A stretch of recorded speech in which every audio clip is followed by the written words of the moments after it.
nous allons entamer le premier sujet qui sera les devis modèles. Et nous allons aborder ce sujet avec d'abord le cadre juridique, ce qui peut être fait, ce qui n'est pas fait et ce qui peut être à faire. Voilà, merci. L'objectif de mon intervention, c'est vraiment de vous présenter le cadre juridique des devis modèles de façon totalement objective. Donc, comme vous le savez, avant la loi du 8 janvier 1993, le service extérieur des pompes funèbres était sous monopole communal. Et le manque de transparence des prix était souligné par les observateurs du secteur funéraire. Depuis la loi du 8 janvier 1993, ce service extérieur des pompes funèbres est un service public concurrentiel avec plusieurs types d'opérateurs. Cependant, on a établi que la transparence restait insuffisante et c'est dans ce cadre qu'a été adoptée la loi du 19 décembre 2008 relative à la législation funéraire.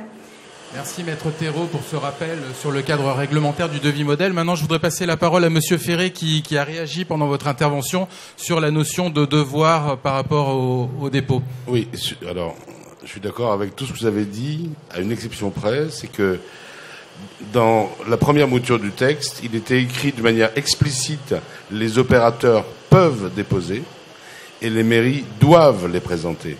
Donc il n'y a aucune confusion de la part de personne. Il y avait simplement deux verbes. C'est du français basique. On avait eu d'ailleurs, avec le sénateur Sueur, un débat de sémantique là-dessus, parce qu'on n'était pas complètement d'accord avec lui. Mais pour moi, peuvent, ça veut dire qu'on a la faculté de, mais on n'est pas obligé. Et doit, ça veut dire qu'on est dans l'obligation. C'était le seul point.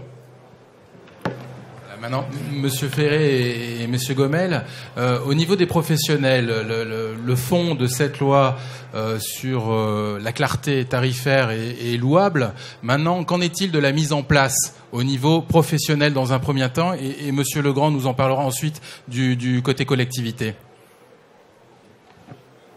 Donc c'est vrai que, bonjour à toutes et à tous, c'est vrai que l'intention est louable pour ce souci de clarté, de transparence.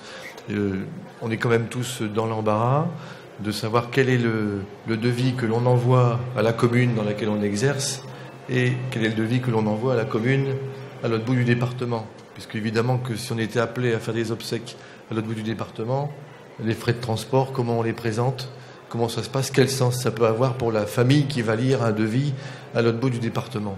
Donc ça pose déjà ce problème de soucis d'explication et de présentation et comment les familles vont s'y retrouver en lisant un devis d'une entreprise qui est installée à 100 km. Ça perd déjà pas mal de son sens. Il a été dit, je voudrais compléter au moins avec 2 points. Le premier, c'est que je crois que ce qu'on apprend à chaque conseiller funéraire quand il débute sa carrière, c'est de lui dire que chaque organisation d'obsèques est un acte unique. Et il me semble difficile, partant de ce principe, si vous voulez, de moyenner et de donner des modèles de devis qui ressemblent à je ne sais pas quoi. Ce qu'on a, nous, proposé aux adhérents de la CPFM, c'était de dire ne donnez pas de devis basiques parce que, dans la plupart des cas, ils ne traduiront pas la réalité de la situation. Et le devis ne sera évidemment pas consulté en mairie, mais au cas où il le serait, dans le meilleur des cas, vous passerez pour un escroc parce que la situation dans laquelle se trouvera dans la famille ne correspondra quasiment jamais à ce minimum que vous aurez présenté. On prend ce qu'on nous a donné, c'est-à-dire qu'on nous a donné un texte de loi qui nous dit, ben voilà, à partir de maintenant, les pompes funèbres vont venir vous apporter leur devis, vous devez les mettre à la disposition des familles.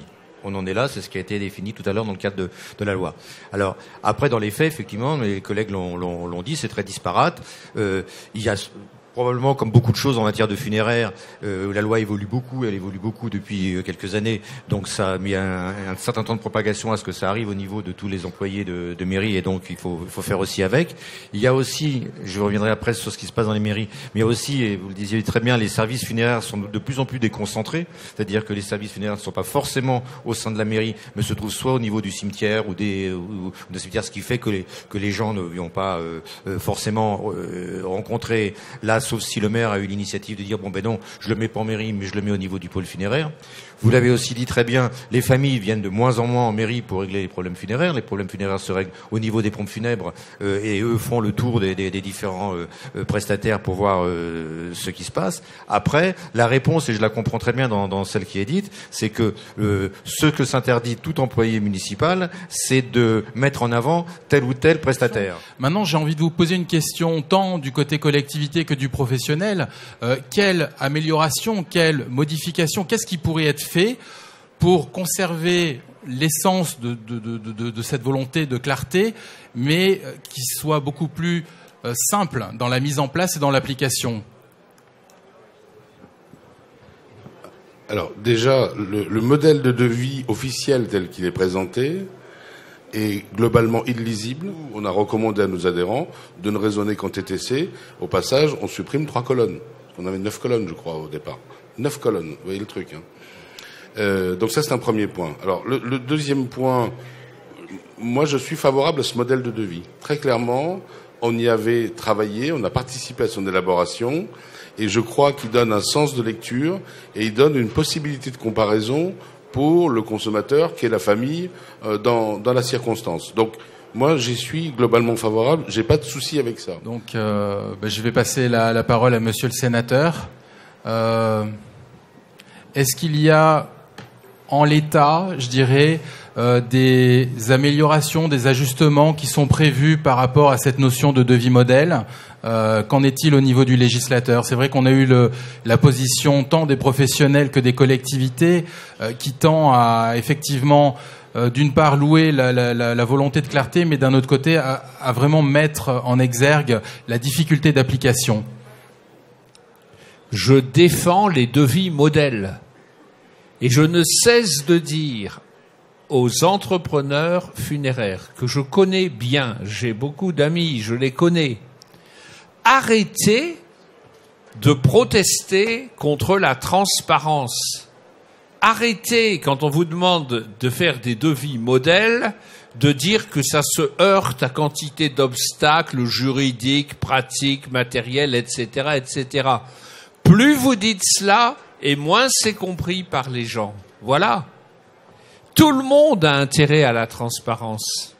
Les familles ont besoin de la transparence et les professionnels ont besoin de la transparence parce que c'est la transparence qui donne une bonne image de la profession.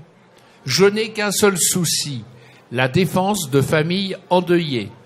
Les professionnels sont au service des familles endeuillées. La transparence est bonne pour tout le monde.